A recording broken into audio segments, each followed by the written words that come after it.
മക്കളെ, എല്ലാവർക്കും സൈലത്തിന്റെ മറ്റൊരു മലയാളം ക്ലാസ്സിലേക്ക് സ്വാഗതം. അപ്പൊ ഇന്ന് നമ്മൾ ഡിസ്കസ് ചെയ്യാൻ പോകുന്നത് മലയാളം പരീക്ഷയിൽ ഏറ്റവും കൂടുതൽ സാധ്യതയുള്ള ഒരു ചോദ്യത്തെ കുറിച്ചാണ്. 3 മാർക്കിനാവട്ടെ, 5 മാർക്കിനാവട്ടെ, 7 മാർക്കിനാവട്ടെ, ഇതിനൊക്കെ ഈ ചോദ്യം എന്ത് ചെയ്യും, ചോദിക്കാൻ സാധ്യതയുള്ളതാണ്. മുൻ പരീക്ഷകളിലൊക്കെ അല്ലെ മലയാളത്തിലെ വളരെ പ്രധാനപ്പെട്ട ചോദ്യത്തിന്റെ കൂട്ടത്തിൽ നമുക്ക് പറയാൻ പറ്റുന്ന ഒരു ചോദ്യമാണ്. ഓക്കെ, അപ്പോൾ നമ്മളുടെ കഥാപാത്ര നിരൂപണമാണ്. അപ്പൊ ഭാഷാ വിഷയങ്ങളിൽ എന്താണ് ഇത്തരത്തിലുള്ള ചോദ്യങ്ങൾ നമ്മൾ നിരന്തരം കാണാറുണ്ട് എന്നുള്ളതാണ്. അപ്പൊ ഇതേപോലെ തന്നെ നമുക്ക് പരീക്ഷയിൽ ഏറ്റവും കൂടുതൽ പ്രധാനപ്പെട്ട ഒരുപാട് ചോദ്യങ്ങളുണ്ട്. ഇപ്പൊ ആസ്വാദനക്കുറിപ്പ്, ഉപന്യാസം, മുഖപ്രസംഗം, പ്രഭാഷണം, കഥാപാത്ര നിരൂപണം അതിൽ ഉൾപ്പെടുന്ന ഒരു ചോദ്യമാണ്. അപ്പൊ ഇതൊക്കെ എന്ത് ചെയ്യണം, നമുക്ക് പഠിക്കണം അല്ലെ. അപ്പൊ മലയാളം പരീക്ഷകളിൽ നമുക്ക് ഫുൾ മാർക്ക് കിട്ടാൻ പാഠഭാഗത്തിന്റെ ആശയം മാത്രം നമ്മൾ അറിഞ്ഞാൽ പോരാ.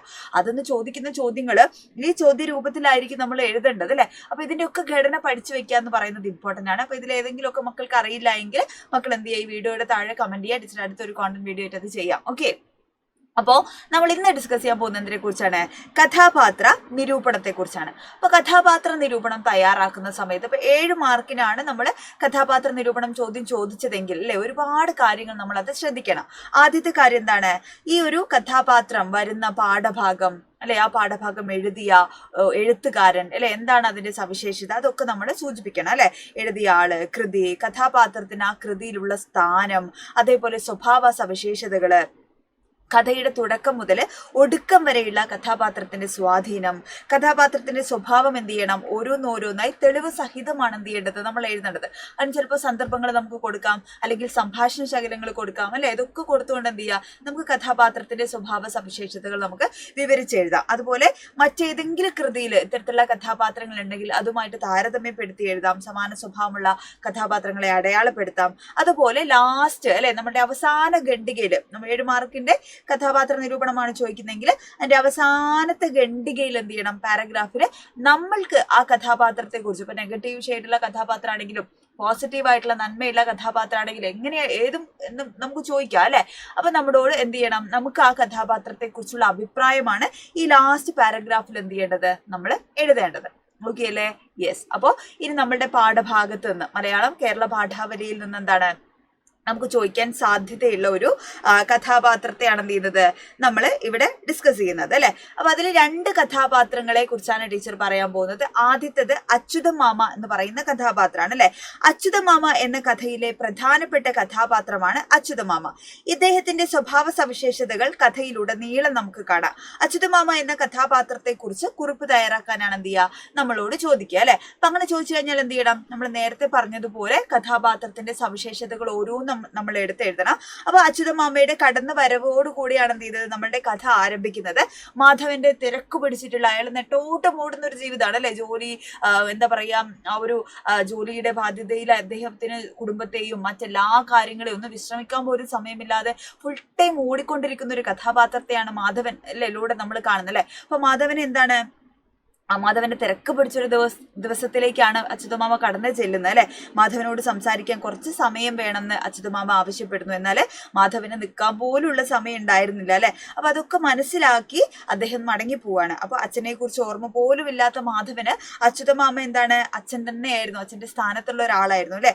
ബാല്യകാലത്തിൽ മാധവനെ സംരക്ഷിച്ചത്, സ്നേഹിച്ചത്, ലാളിച്ചത്, കൂട്ടായി കളിക്കൂട്ടുകാരനായത് അല്ലെ, അമ്പലങ്ങളിൽ കൊണ്ടുപോയിച്ചത്, അങ്ങനെ എല്ലാ ഇടങ്ങളിലും അച്യുതമാമയുടെ ഓർമ്മകളാണ് ബാല്യകാലത്തെ കുറിച്ച് ഓർക്കുമ്പോൾ ആർക്കുള്ളത്, മാധവനുള്ളത് അല്ലെ. വൈകാതെ തന്നെ അമ്മയോട് സംസാരിക്കാം അല്ലെ, വീണ്ടും വരാം എന്നൊക്കെ പറഞ്ഞ് നമ്മുടെ മാധവൻ പോകുന്നുണ്ടെങ്കിലും അദ്ദേഹത്തിന്റെ തിരക്കുകൾ ഒഴിയുന്നേ ഇല്ല അല്ലെ. അങ്ങനെ അച്യുതമാമനോട് സംസാരിക്കാൻ പറ്റാണ്ടേ ആവുകയാണ്.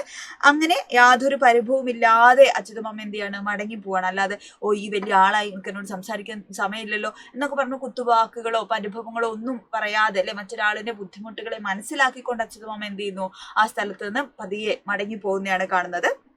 അടുത്ത ഞായറാഴ്ചയ്ക്കായി അച്യുതമാമയ്ക്കായി മാധവൻ സമയം മാറ്റിവെക്കുന്നു. പക്ഷെ തിരക്കിന്റെ ലോകത്തിൽ വീണ്ടും വീണ്ടും പെട്ടുപോകുന്ന മാധവൻ അപ്പോഴും അച്യുതമാമനെ കാണാൻ വേണ്ടി പറ്റുന്നില്ല അല്ലെ. അങ്ങനെ മനസ്സിന്റെ വേദന ഉള്ളിലൊതുക്കി അച്യുതമാമ അവസാനമായിട്ട് എന്ത് ചെയ്യാണ്, ആ വീടിന്റെ പടി ഇറങ്ങുന്നത് കഥയിൽ കാണാം അല്ലെ. അപ്പൊ മാധവന് തന്റെ ജീവിതത്തിൽ അദ്ദേഹം നൽകിയിരുന്ന സ്ഥാനം നമുക്ക് കഥയിൽ നിന്ന് മനസ്സിലാക്കാം. തറവാട് വിറ്റിട്ടുള്ള ഓഹരി മാധവന് നൽകാനും അല്ലെ, എങ്ങോട്ടെന്നറിയാതെ എന്താണ് അത് നൽകി ഇറങ്ങി പോവുകയാണ്, നൽകാൻ വേണ്ടിയാണ് എന്ത് ചെയ്യുന്നത്, അച്യുതമാമ വന്നത്. ഒടുവിൽ അത് സാധിക്കാതെ വരുമ്പോൾ അദ്ദേഹം ഇങ്ങോട്ട് അറിയാതെ അല്ലെ യാത്ര ചെയ്യുന്നതാണ് നമ്മൾ കാണുന്നത്. അതേപോലെ മറ്റൊരു കഥാപാത്രമാണ് മാധവന്റേത്. അപ്പൊ ഓർമ്മയില്ലാത്ത ബാല്യത്തിന്റെ സംരക്ഷക പ്രതീകം അച്യുതമാമയായിരുന്നു. പൂർവ്വകാല അനുഭവങ്ങളിൽ നിന്നും ബന്ധങ്ങളിൽ നിന്നും ലഭിച്ച സ്നേഹവും പരിഗണനയും വിസ്മരിച്ചു പോകുന്ന മാനസികാവസ്ഥയിലാണ് ആര് സഞ്ചരിക്കുന്നത്? മാധവൻ എന്ന് പറയുന്ന കഥാപാത്രം സഞ്ചരിക്കുന്നത്. ജീവിതം നിയന്ത്രിക്കുന്നത് തൊഴിലും തൊഴിലിടവുമായി തീരുന്നതിന്റെ സംഘർഷത്തിൽ അല്ലെ. അപ്പൊ പുതിയ കാലത്തിന്റെ പ്രത്യേകതയാണ്. നമ്മൾ ഈ യൂണിറ്റിൽ മുഴുവൻ പഠിക്കുന്ന എന്തിനെ കുറിച്ചാണ്? ഈ ജോലി അല്ലെ, നമ്മളുടെ എന്താ പറയാ, പുതിയ കാലത്തിന്റെ തിരക്കുകളെ കുറിച്ചും ജോലിയെ കുറിച്ചും അല്ലെ ഒക്കെയാണ് ഈ ഒരു പാഠഭാഗത്തിൽ പറയുന്നത്. ഞങ്ങളുടെ കമ്പനി ഉൽപ്പാദിപ്പിക്കുന്ന രാസവസ്തുവിന്റെ പ്രൊഡക്ഷൻ കൂട്ടുന്ന കാര്യമാണ് കാരിൽ കയറി ഉടനെ ചിന്തിച്ചത്. അപ്പൊ അയാൾക്ക് എപ്പോഴും എന്താണ്? ജോലിയാണ്. അയാളുടെ ജീവിതം മുഴുവൻ എന്തായിരുന്നു? ജോലി ജോലി ജോലി എന്നുള്ള ചിന്ത മാത്രമായിരുന്നു. ജീവിതം നിയന്ത്രിക്കുന്നത് തൊഴിലും തൊഴിലിടവുമായി തീരുന്നതിന്റെ സംഘർഷത്തിൽ ജീവിക്കുന്ന കഥാപാത്രമാണ്. ഓക്കെ, അപ്പൊ അങ്ങനെ എന്താ പറയാ, നിരന്തരം അല്ലെ തിരക്കുകളിൽ നിന്ന് തിരക്കുകളിലേക്ക് ഓടിക്കൊണ്ടിരിക്കുന്ന കഥാപാത്രമാണ് മാധവന്റേത്. വീടിന് വേണ്ടിയോ സ്നേഹിക്കുന്ന ആളുകൾക്ക് വേണ്ടിയോ തനിക്ക് വേണ്ടി തന്നെ പോലും എന്താണ് സമയം മാറ്റിവെക്കാനില്ലാതെ അല്ലെ നെട്ടോട്ടും ഓടുന്ന ഒരു കഥാപാത്രത്തെയാണ് എന്ത് ചെയ്യുന്നത് നമ്മൾ അച്യുതമാമ എന്ന് പറയുന്ന കഥയിലെ മാധവനിലൂടെ നമ്മൾ കാണുന്നത്. അത്രയധികം സ്നേഹവും നന്മയും ഒക്കെ കാത്തു സൂക്ഷിക്കുന്ന ഒരു കഥാപാത്രമായിട്ടാണ് ആരെ നമ്മൾ കാണുന്നത്?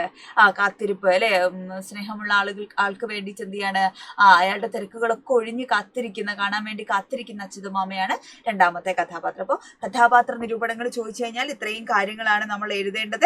കഥാപാത്രത്തിന്റെ കഥയിലുള്ള സ്ഥാനം, കഥാപാത്രത്തിന്റെ വാക്ക് പ്രവൃത്തിയൊക്കെ വിശകലനം ചെയ്യണം, മറ്റുള്ളവരോടുള്ള മനോഭാവം, സാമൂഹിക നിലപാട്, കഥാപാത്രത്തിന്റെ നിലപാടുകൾ. അപ്പൊ ഇത്രയും കാര്യങ്ങൾ എന്ത് ചെയ്യണം, നമ്മൾ ഉൾക്കൊള്ളിക്കാൻ വേണ്ടി ശ്രമിക്കണം. അപ്പൊ ഇനി കഥാപാത്രത്തിന്റെ 7 മാർക്ക് നിങ്ങൾ തെറ്റിക്കില്ലല്ലോ അല്ലെ. അപ്പൊ 7 മാർക്കും ഈ ഒരു ചോദ്യത്തിന് നിങ്ങൾ വാങ്ങണം. ഇതേപോലെ നിങ്ങൾക്ക് എന്തെങ്കിലുമൊക്കെ ഡൗട്ട് ഉണ്ടെങ്കിൽ മക്കൾ എന്ത് ചെയ്യുക, താഴെ കമന്റ് ചെയ്യുക, മാക്സിമം ഫ്രണ്ട്സിന് ഷെയർ ചെയ്ത് കൊടുക്കുക.